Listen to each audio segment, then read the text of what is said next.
This is Midrash Tanchuma, Parshat Kedoshim, entitled "The Spirit That Had to Be Rescued by a Human." A very difficult concept, which has a bit of Zohar in it, so I'm out of my pay grade, but I'm going to try. The Midrash is really grappling with what is Kedoshim to you? What an unusual phrase that says in the Parsha, to be holy. What does that mean? How do you be holy? I mean, of course, you could look at the laws in the Parsha, and that could give you a clue, right? It talks about paying workers on time and don't have false weights and being kind to the poor people and revering your mother and father.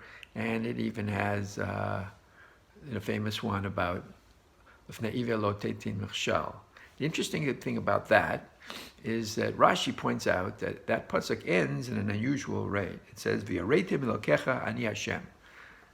Now, what does that mean? Only sometimes you have to do the right thing because of God watching.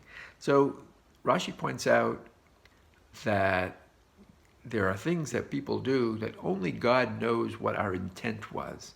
Only God knows our motive. And so you can get away with it. People think you're doing something just, but only God knows. If you're giving somebody financial advice, are you trying to help them make money, lose money, buy your stock? Only God knows these things. So that's what V'yareitim elokecha. So I'm using this concept to try to help understand this very, very unusual story that the Midrash tells. The Midrash tells a story about a certain being called a ruach, a spirit. Now, this spirit is not from the animal world and it's not from the human world. It seems like it's something in between. And we are told that the spirit lives in near a certain spring, and this spirit really has nothing to do with anybody, doesn't ask anybody for help, doesn't help anybody, just sits there all day and is content. And yet one day, this spirit is threatened by another spirit. And that spirit not only wants to kick the spirit out of his spot, but also harm people in the area. So what does the spirit do? The spirit has to go and speak to a certain person to try to get help. In other words, this is where the Kabbalah comes in. It seems that Kedoshim to you, as defined by the Zohar, is that our actions, the holiness and the purity of our actions, is what enables us to try to draw down some kind of energy from God, a shefa, an energy from God, and that helps us accomplish what we have to accomplish, based on our sort of track record of how, as I said, how genuine and pure our motives were and what we've been able to accomplish, our Torah and mitzvot. So that's the way the world works. Now, this spirit knew that it needs help, but it can't access it because it's off the grid. It's not part of that system where someone could examine its actions and say, Kedoshim to you were holy, so you can draw down. No, it has no ability to do that.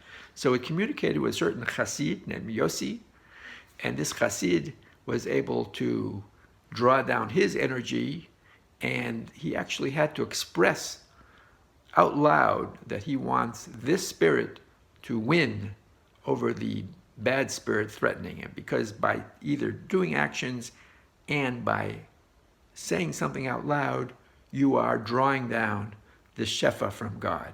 So when the Chachamim heard the story, they were very excited. They said, wow, this proves exactly how everything works, because the spirit was, as I said, off the grid, invisible. He couldn't help himself, but he knew enough that he had to contact a human being who's at the level he can communicate with a ruach and enlist their help.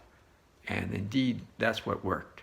So I brought that example at the beginning about the Rashi because, again, it seems to be connected. I'm making this artificial connection that just like God is scrutinizing our actions and knowing the purity and the holiness of our actions, and that's what gives us more merit, that the same thing is what the Spirit tapped into when it communicated with a Hasid who probably had lots of merit and could pull off this rescue mission to help it survive this attack from the mean-spirited spirit. And I hope this makes sense. Have a great Shabbos.